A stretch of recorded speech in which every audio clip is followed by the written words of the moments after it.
We're flying off once again in Peter Pan Pirate Dreams.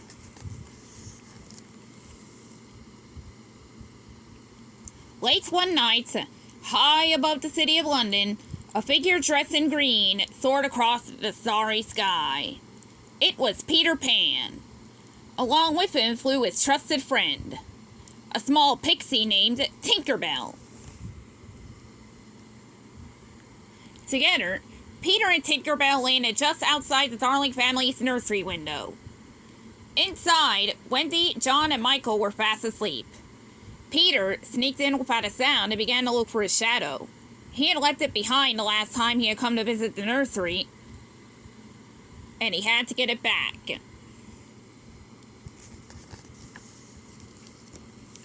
Must be here somewhere, he said to Tinker Bell. He found it inside a dresser drawer, but it flew away. Peter began to chase the shadow across the room. When he accidentally knocked over a small table, the noise woke Wendy. And soon, Michael and John were up too. Before long, Peter had convinced the children to come back with him to Neverland. "But Peter, how do we get to Neverland?" Wendy asked. "Fly, of course," Peter answered. Peter gave the children a flying lesson. "All you had to do is... Huh, that's funny," Peter said. It's just that I never thought of it before." "Say, that's it. You think a wonderful thought." Then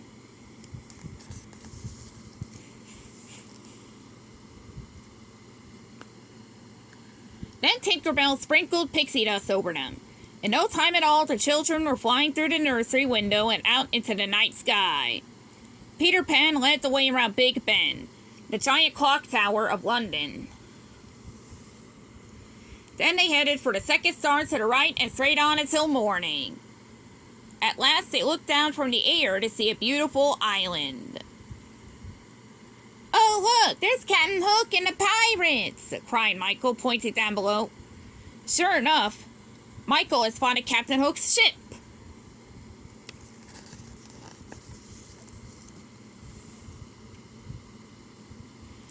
But Captain Hook had also spotted them. He wanted nothing more than to blast that annoying Peter Pan right out of the sky. So he ordered all hands on deck and shot a cannonball straight at Peter and the children. Whiz! Luckily, the cannonball missed them, but Captain Hook was not finished yet.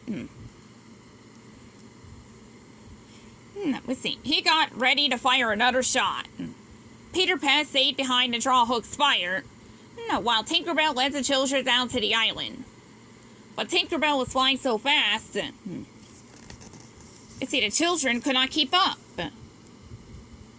In fact, Tinker Bell was trying to leave them behind. She was very jealous of Wendy, so she raced ahead to Peter's hideout. There, she told the Lost Boys, that Peter Pan wanted them to shoot at Wendy. They took aim with their slingshots, and soon a shower of stones fell toward Wendy. She lost control and began to fall out of the sky. Just then, Peter Pan swooped down from out of nowhere and caught her. "Oh, Peter, you saved my life," she cried. Tinker Bell went red with jealousy. When everyone was safely on the ground, Peter Pan introduced the children to the Lost Boys. Then, as Michael, John, and the Lost Boys went on to explore the island, Peter Pan took Wendy to Mermaid Lagoon. There they found a few mermaids sitting on the rocks at the foot of a waterfall. While the mermaids tried to convince Wendy to come in for a swim, Peter heard a sound. It was a faint tick-tocking, like the sound of a crocodile that was always following Captain Hook. Mermaids dove into the water in fear, but Peter and Wendy flew on toward the sound and trailed Captain Hook to Skull Rock. He was with his first mate, Smee.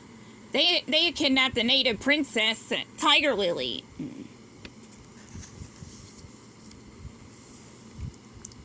"You tell me the hiding place of Peter Pan," Captain Hook said to Tiger Lily, "and I shall set you free."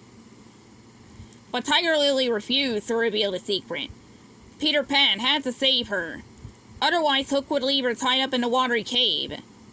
When the tide came in, Tiger Lily would drown. Before long, Peter and Captain Hook were locked in a duel. Peter thought it was great fun. He landed on Hook's blade. He flew around him. Finally, Peter Pan lured the pirate off a rocky ledge. At the last minute, Captain Hook managed to grab the ledge with his hook. But suddenly the rock gave way. And he splashed down into the water. He was chased away by the crocodile. In the nick of time, Peter Pan rescued Tiger Lily and flew her back to the native camp. The native chief was so grateful he gave Peter the name Chief Little Flying Eagle. It was only the first of many adventures that Wendy and her brothers would have with Peter Pan. And when it was time to go home, Peter sailed into the sky. And back to London on a magical golden ship. The darling children left Neverland far behind, but their memories of the wondrous place stayed with them forever. The end.